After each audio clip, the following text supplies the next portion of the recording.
Pourquoi une structure juridique? Pour éviter en premier lieu les inconvénients de l'indivision, la responsabilité indéfinie et solidaire de chacun des membres, la prise de décision à l'unanimité qui aboutit vite à un blocage, le droit pour un seul indivisaire, pour ne pas rester dans l'indivision, de provoquer sa dissolution par éventuellement une vente aux enchères. Organiser les relations entre les participants au projet, il s'agit aussi de définir les droits de chacun, part de propriété, de jouissance, privative ou commune, et d'établir les règles de prise de décision et le mode de gestion. Actuellement, c'est le régime de la copropriété qui prévaut, éventuellement complété par une association syndicale libre qui permet de gérer les espaces communs dans un habitat collectif, chacun étant privativement propriétaire de son lieu de vie.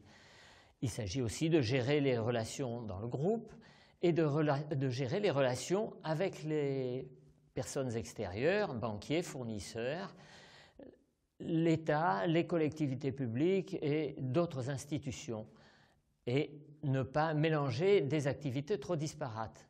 Le choix de la structure a donc des conséquences sur le mode de relation entre les associés et entre ceux-ci, par personne interposée, avec les tiers, les banquiers, fournisseurs, institutions diverses. La façon de financer l'emprunt que l'on peut demander à un banquier, collectivement ou individuellement. Le régime fiscal, impôt sur le revenu des personnes physiques ou impôt société, d'où la nécessité de bien identifier au sein du groupe les objectifs, l'usage des lieux, l'activité qu'on entend y exercer, agricole, professionnelle, artisanale, commerciale, la part de propriété individuelle ou commune, le droit d'usage, le degré de solidarité entre les participants, l'ouverture à de nouveaux participants avec éventuellement des clauses d'agrément ou de cooptation et faire échec à la spéculation.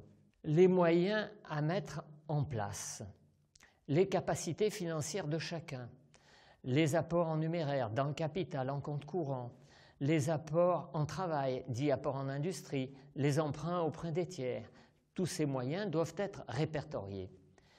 Les structures actuellement à notre disposition, elles peuvent être classées en deux sortes. Les sociétés d'une part, les associations d'autre part. Et parmi les sociétés, on peut distinguer les sociétés de type civil et les sociétés de type commercial. Dans ces sociétés, le capital est divisé en parts et les parts distribuées aux associés. De nombreuses structures sont à notre disposition, donc allant de la société civile à la société commerciale. Les sociétés civiles, il y a la société civile classique, son capital est divisé en parts, détenues par chacun des associés. Son objet est civil ou professionnel, SCP ou agricole, GFA, SCEA. La gestion est généralement confiée à un ou plusieurs gérants, mais les statuts peuvent prévoir d'autres modes de gestion. Les prises de décision ont lieu selon le mode défini par les statuts ou, à défaut, à la majorité des parts détenues. La responsabilité financière est indéfinie, mais non solidaire, elle est en proportion des parts détenues par chacun. Le régime fiscal, de principe, est le régime de l'impôt sur le revenu des personnes physiques, sauf option pour l'impôt société.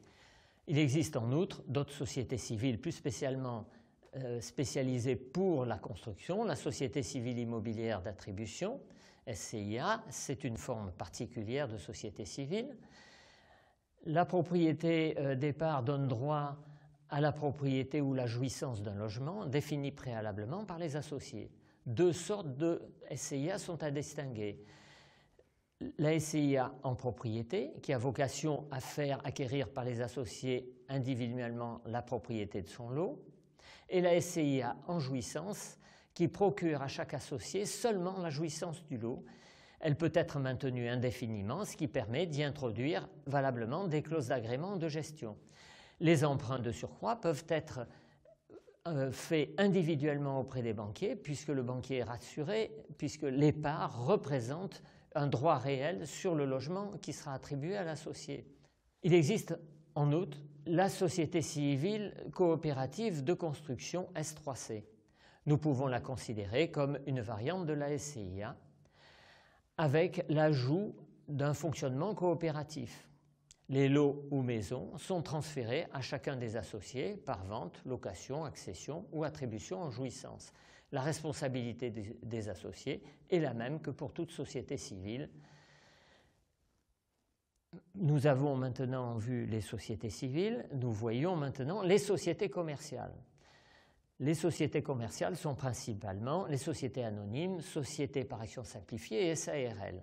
Le capital de la société est toujours divisé en parts et attribué aux associés. La responsabilité financière est limitée à leur apport, sauf caution personnelle exigée par le banquier. L'objet est commercial, professionnel ou même civil, et dans ce cas, la société est commerciale par sa forme.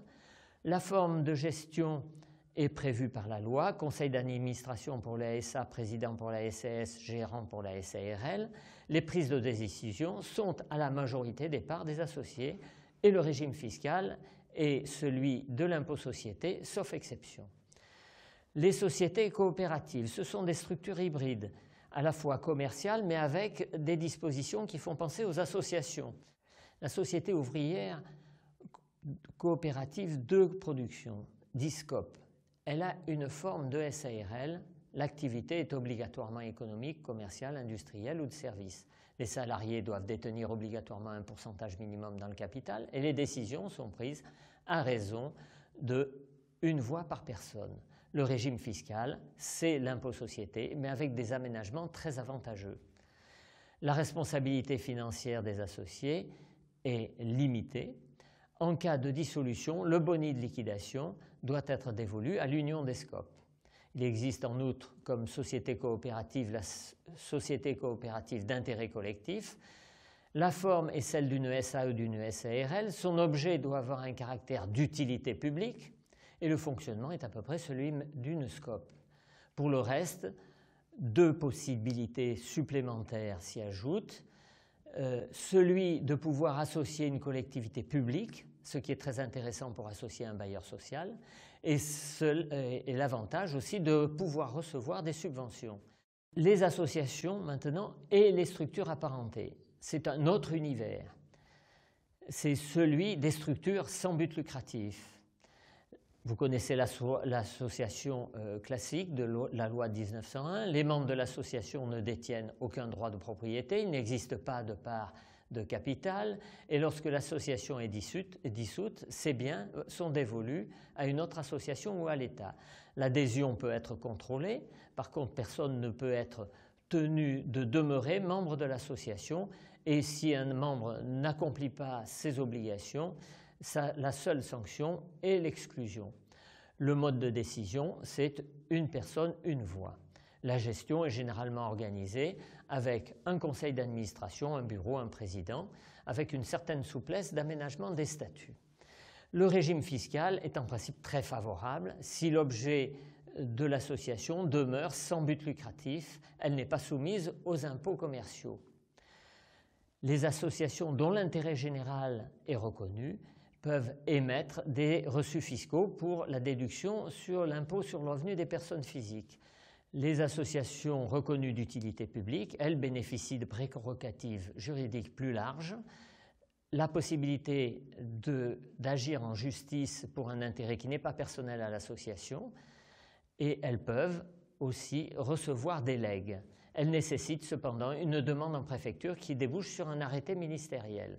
D'autres structures dans le secteur associatif, les fondations, elles sont très proches d'une association reconnue d'utilité publique, mais créées par la dévolution d'un capital en numéraire ou en nature.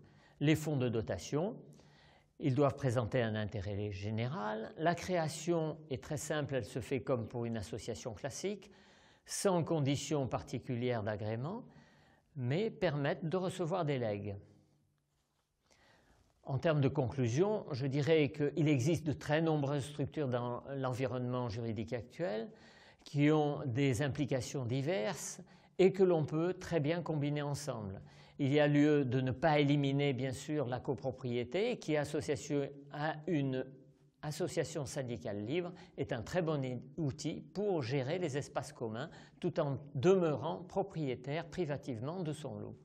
Enfin, chaque écoprojet ou oasis a sa spécificité et nécessite véritablement une étude particulière pour lui trouver la formule d'organisation la mieux adaptée. et il ne faut jamais négliger cette étude préalable.